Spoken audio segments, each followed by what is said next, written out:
Hello, welcome back to my kitchen. Today I'm going to make an apple scone. It's a cross between a soda bread, but it's got sweet fruit in it, so it's more like a scone really, but it's very quick, very easy and very reliable.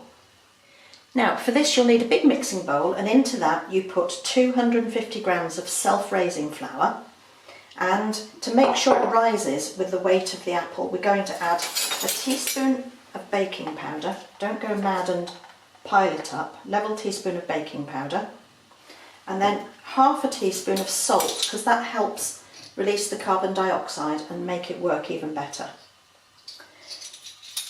Then we're going to add 50 grams of caster sugar and give those a bit of a mix. Often a recipe will tell you to sieve them together, but you can just give it a stir. And then we add to that 50 grams of either unsalted butter or margarine, and I've got margarine because I don't particularly need that special buttery flavour today. There we are, that's that. I've also already got the oven on to gas mark 6, and I've got my tray ready with non-stick liner on it, simply because if the apple burns on the baking tray you'll find that it's a bit of a mess to clean it up. So the next thing to do is start rubbing in. So we coat the margarine or the butter with some of the dry mixture and then simply start to lift it, break it up, drop it back in and keep going until you've got a yellowish breadcrumb looking mixture.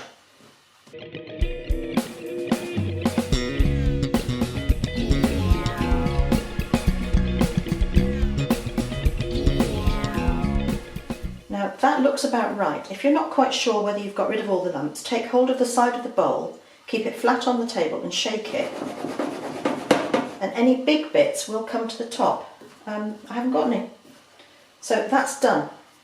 So now I turn my attention to the apple, and for this you can use either a cooking apple, a Bramley, or you can use an eating apple.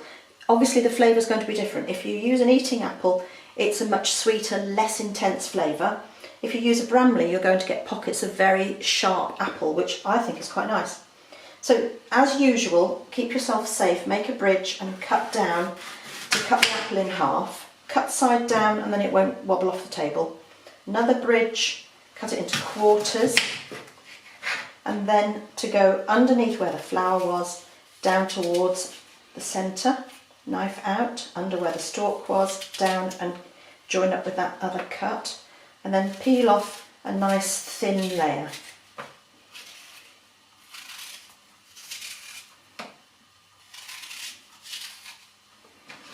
Now when you've got your quarter done, you need to make another bridge and cut this into quite small pieces. So be safe, but cut down maybe 5 or 6 times to get narrow slices, and then go across and get little pieces.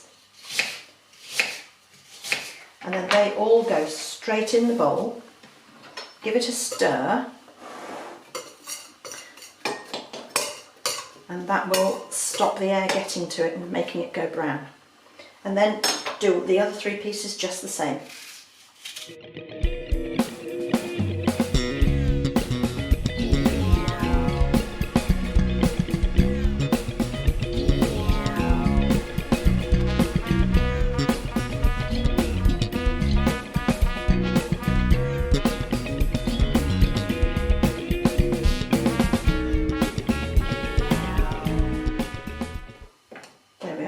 That's all the apple in the bowl.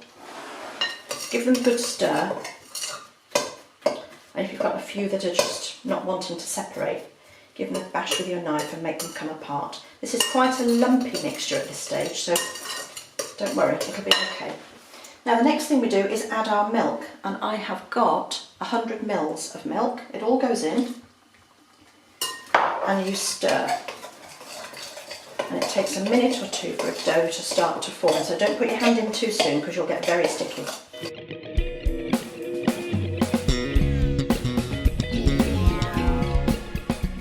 Now when it starts to make big clumps, that's the time to clean off the knife and get your hand in and gently begin to gather it together. Use the dry stuff at the bottom of the bowl to protect your fingers so you don't get too sticky. Turn it over and just start to encourage it to make a lump.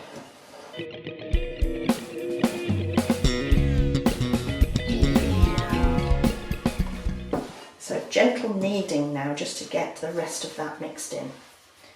And if your hands are sticky, give them a wipe, rub them together, it will all come off. And turn it over and use the wet patches to soak up the dry stuff. There we are. And eventually you finish up with a ball of dough. Now the next thing to do is cut it in half in the bowl. And you might well cut through some of the lumps of apple. And then you pick up each half and put the cut side down on the baking tray. It looks very dodgy, don't worry, we'll sort it out. So you've got both of those on there. And now you bring it towards you and you encourage it to create a disc. Flatten it and pat it with your hands and make it into a circle, about 2 centimetres thick. If they're not quite the same, don't worry about that. It's not the end of the world. And then we cut them into 4. We go all the way through, cut it into 4 pieces. Again, you can hear that we're cutting through chunks of apple. And then lastly, we sprinkle a little bit of demerara sugar on the top. And this is important if you've used Bramleys because they are quite sour. So although it looks like a lot of sugar, it creates a nice crusty top and helps to sweeten up those chunks of Bramley. If you use something like a Worcester, you might need 2 little apples because they're quite small. There we are. And that goes in the oven now, gas mark 6, 200 Celsius, 180 if you've got a fan oven, and they take about 20 minutes until they're well risen, golden brown and firm to the touch.